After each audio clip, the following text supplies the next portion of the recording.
即係易經好重視謙嗱，易經嘅64卦咧，只有謙卦依個卦咧係6個爻都係吉嘅，唔係空嘅，冇第二個卦噶啦。即係你謙虛幾好啊！所以你問你謙虛嘅人咧，一定要將自己貶到不得了嘅，嗰個人你先真正有料到。成日話認叻嗰啲人咧係冇料到嘅。泰卦係好卦，由泰到比由好變壞咧，其實係一步，但係由否極泰來，由否卦翻泰卦咧，你就要向前行咧，你就要行63步。一個人咧墮落係好快嘅，一個人要由壞變翻好咧，你就要好長時間。你易經咧，你背個卦序啊，卦序係押韻嘅，但係其實都唔簡單嘅，因為點解咧？第一，你唔係識得個字都識讀；第二咧，每個卦嘅卦名咧，可以係到對中國文化嘅認識。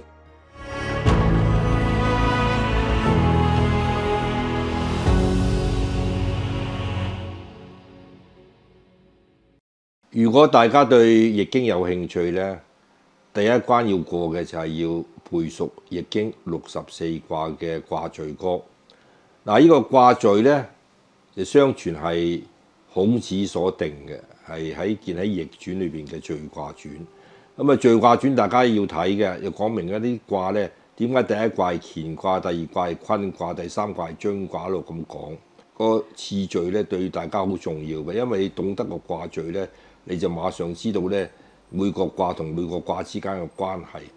因為易經咧，佢哋裏邊咧就提到咧，其實嗰啲卦咧就唔係亂擺嘅。易經64個卦序咧，其實就好易背嘅，因為押韻嘅，由朱熹所作嘅啊。成個卦序講啊7個字7句，好似7言詩咁。乾坤將蒙須仲師，呢個第一句；比小畜奚履太鄙，咁啊第二句；同人大有謙喻隨，古臨官兮噬合秘，咁啊4句啦啊！依家就剝復無妄大畜夷，就大過坎離30臂，咁已經去咗30個卦。咁然後到下經咧，就咸行頓兮及大狀，進及明夷加人規，呢個第二句啊！展解損益怪咎遂。星困井革鼎震計，更沾歸妹就風裏順，兌換節兮中夫字，小過記制兼未制，是為下經34就全部完晒。講宇宙規律、講宇宙原理嗰部分喺上經，講人間世、講現實社會咧係講下經，所以其實我哋嚴格嚟講咧，應該係先讀下經啊，後讀上經。不過唔緊要啦，而家因為我流傳都係話由第一卦開始讀到第64卦，所以我哋都係同大家先講呢個上經先。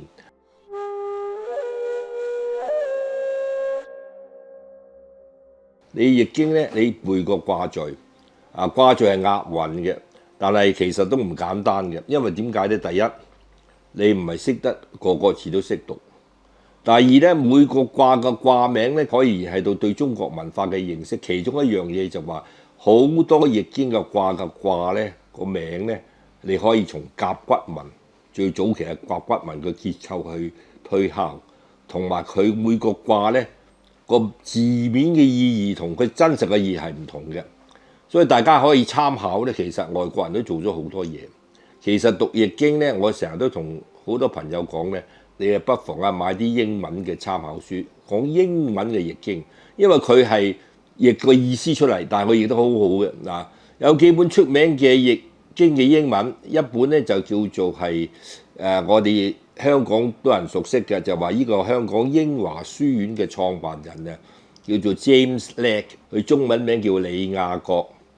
1897年過身嘅，但係我嫌佢咧，佢譯得太多，因為佢問題就將中國嘅所有嘅四書五經差唔多幾乎全部譯晒。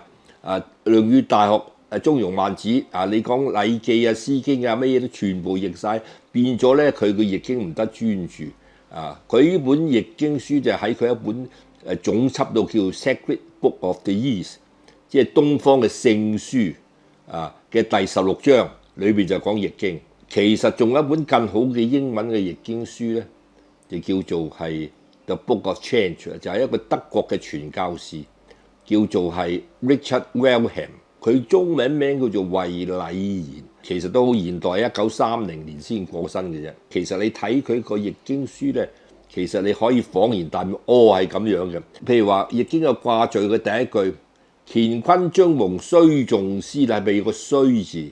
我哋講係需要嘅需，佢譯做 waiting 等待。嗱，已經完全唔同晒。你睇英文咧，知道咦，原來係講等待嘅學問。嗱，你好似乾坤將蒙個將字咧，其實都好值得講嘅。個將字咧就係我哋今日咧香港嘅屯門個屯字。點解唔讀個屯要讀個將咧？屯係講囤積囤積糧食屯兵嗰啲講屯。但係如果你讀個將字咧，係表示艱難。維禮賢嗰本英文譯經啊，佢亦將個將卦咧譯做咩？譯做個 difficulty at the beginning 用我哋中文講叫做萬事起頭難。呢個就係乾坤第三個卦個將卦嘅含義。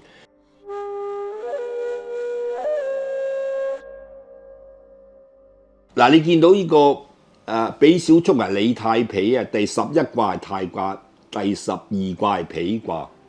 你睇到裏邊有一個特色咧，就話我哋一方面可以講否極泰來，亦都可以講泰極否來。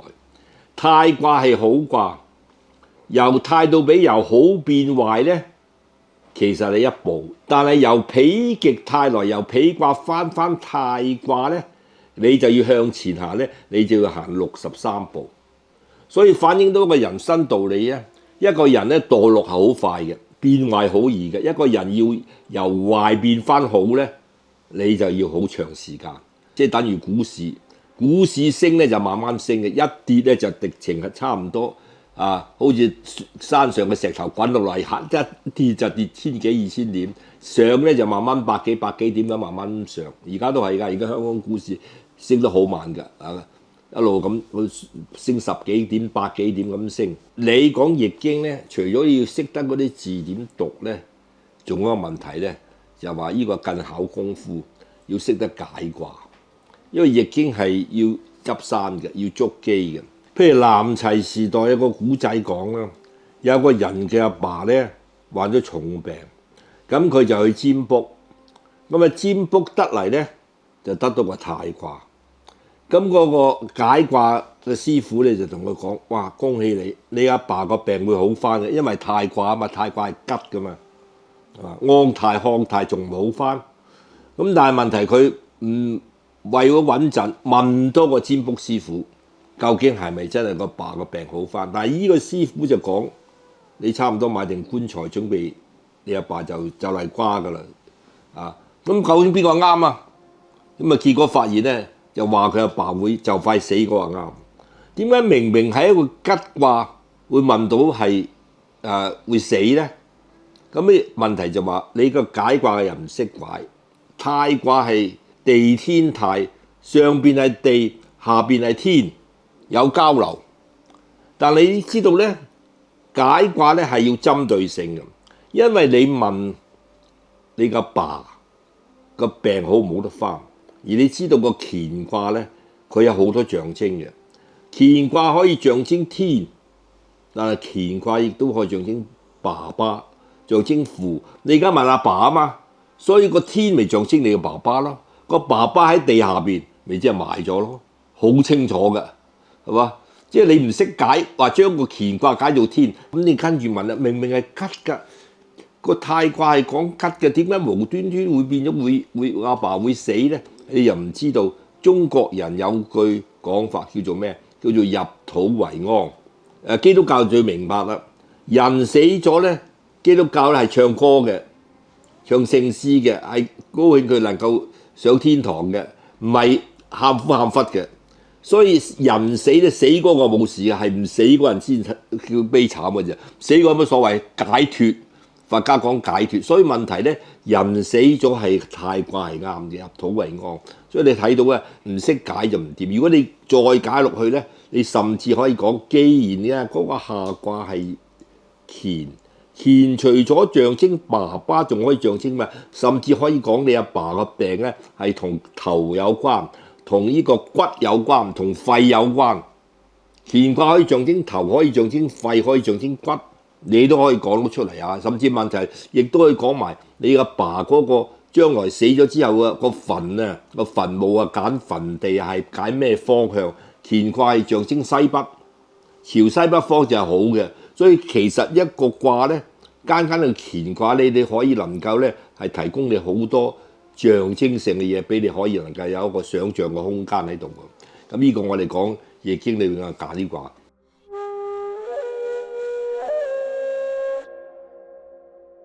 第三個係同人大有謙預隨，最值得要講嗰個咧就叫做謙卦，即係易經好重視謙。嗱，易經嘅64卦咧，只有謙卦呢個卦咧係6個爻都係吉嘅，唔係空，冇第二個卦噶啦。即係你謙都幾好啊！你基督教都係講噶，即係謙卑就有福。你謙卦裏邊講有個謙咯，唔同嘅謙喎，有呢個名謙。有呢個叫做揮謙，有呢個叫做咩？有叫做勞謙。勞謙咧就係辛苦。除咗你要謙之外咧，仲要點啊？仲要辛苦要做嘢嘅。因為如果你話你得把口講我好謙喎，點謙法啊？就做俾人睇係做辛苦嘢，又辛苦又要謙虛，咁啊最好啊！名謙都有2個名謙喎，佢係要上六又名謙，六二又名謙，即係話你講謙虛。自己話自己謙虛又唔及得人哋話你謙虛，一個名謙係人哋話你謙虛，一個名謙咪就係自己話自己謙虛，嗰個咧就冇保證性嘅。你自己話謙，其實已經好唔謙噶啦。所以你問你謙虛嘅人咧，一定要將自己貶到不得了嘅，嗰個人你先真正有料到。成日話認叻嗰啲人咧係冇料到嘅，所以佢係好易解到嘅。你知道中國有個大才子咧，叫做弘一法師。叫做李叔同。李叔同咧係一個即係琴棋書畫乜都識嘅人，好叻嘅一個咁嘅法師，弘一法師。但係佢咧嘅晚年咧就取咗外號叫做二一老人，一個叫做係一錢不值何蕭說，我係一錢不值嘅。另一個咧叫做一事無成就人漸老。我2個一咧就話既係一錢不值，既係一事無成。人哋覺得你有成另一回事，自己一定有一事無成咧，然後先至有進步嘅空間。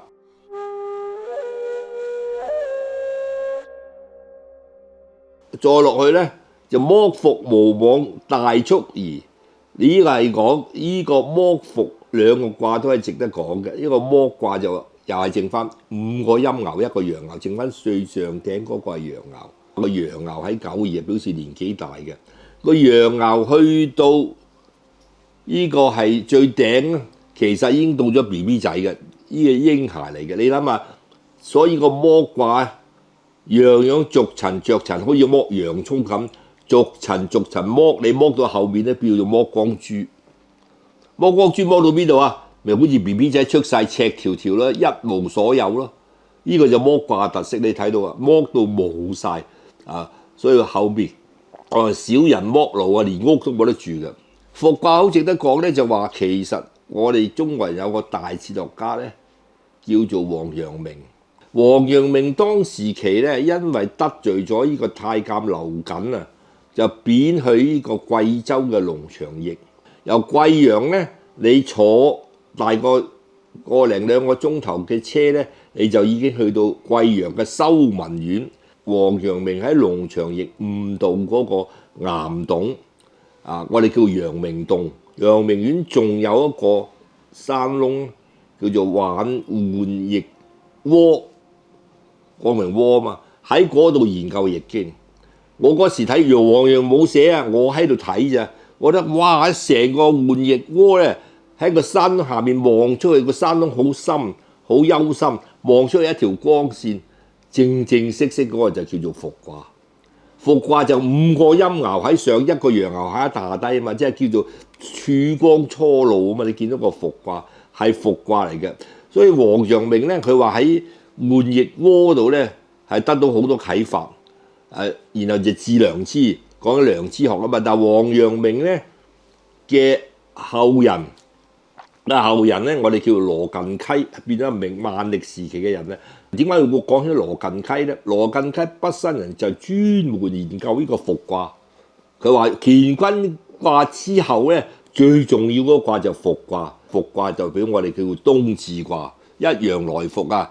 我哋講伏卦係11月、12月就臨卦，兩個陽爻，到1月咧正月啊，我哋講過年啊，就叫做咩3個陽爻，即係叫做太卦。所以我哋講正月咧有個講法叫三陽開泰啊嘛，嗰就3個陽爻。咁完晒成個上經咧，你就知道哇！喺成個上經究竟點樣情況？咁其實呢個上經仲有4個卦好重要，我哋有機會先講咧，就係第一個卦乾卦，第二個坤卦，同埋第29個卦就係坎卦，同埋第30卦叫坎叫離卦。乾坤坎離呢4個卦咧，其實咧係對成個易經嚟講咧係差唔多4條支柱嘅。如果大家喜歡聽我講易經嘅知識咧，就歡迎大家訂閱健康媽呢個頻道。拜拜。